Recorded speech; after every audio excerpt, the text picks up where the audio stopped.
దారిలో అంటే ఒక మహాత్ముడు, ఒక భగవంతుడు, ఒక సంత మహాత్ముడై ఉండి ఈ మారుమూల పల్లెలకు, ప్రతి పల్లెకు వచ్చి మనకు ప్రేమ గురించి, చాలా అష్టదళాల పుష్పాల గురించి, దయా క్షమా శాంతి, ఇదే దేవచి వస్తి.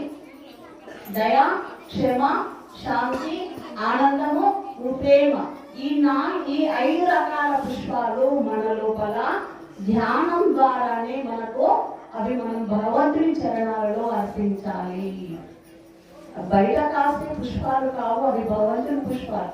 కానీ మన హృదయ పుష్పం ఉందే, ఆ హృదయ పుష్పాల్లో దయా క్షమ శాంతి ప్రేమ ఆనందము, ఈ పుష్పాలను మనకు వాళ్ళ చరణాలలో తన ధన మనసులను మనం అర్పిస్తే అప్పుడు కృష్ణుడికి అర్జునుడు ఎలా శరణమైందో అలా మనకు బాబా జ్ఞానాన్ని బోధిస్తారు. అప్పుడు అందుకుంటారు.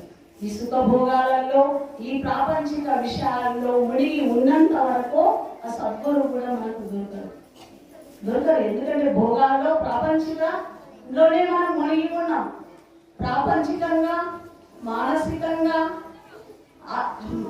మనకు ఈ సాంసారిక జీవనానికి ఆధ్యాత్మికము ఒక పెద్ద సోపానం, తొలిమెట్టు. మనం ఈ ఆధ్యాత్మిక సాధనం మన ప్రాపంచిక దుఃఖాల నుండి దూరం చేస్తుంది, మానసిక తాపాల నుండి దూరం చేస్తుంది, సాంసారిక బాధల నుండి దూరం చేస్తుంది.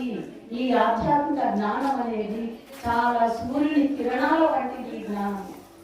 నేను మరణించవచ్చు, నా జ్ఞానం మరణించవచ్చు, కానీ నా జ్ఞానం మాత్రము సూర్య చంద్రుడు ఉన్నంత వరకు నా జ్ఞాన కిరణాలు వ్యాపిస్తూనే ఉంటాయని బాబా గారు చెప్పడం జరిగింది. ఇదే ఆధ్యాత్మిక జ్ఞానం. ఆది అనాది ఋషి మునుల నుండి ఈ ఆత్మజ్ఞానం మనకు బాబా గారి పరంపరని ఇప్పటివరకు మనకు తీసుకొచ్చారు. ఎన్ని జ్ఞాన కేంద్రాలను నిర్మించారు మన భారతదేశంలో? 250కి పైగా తన స్వాస్థాల ద్వారా ఎవరి నుండి 1 రూపాయి కూడా ఆశించకుండా తన ప్రేమను పంచుతూ, ఆత్మ ప్రేమను ఇంతవరకు ఎవరు ఇలా పంచలేదు. ప్రజలందరినీ ఒక మార్గంలోకి తీసుకొచ్చిండు.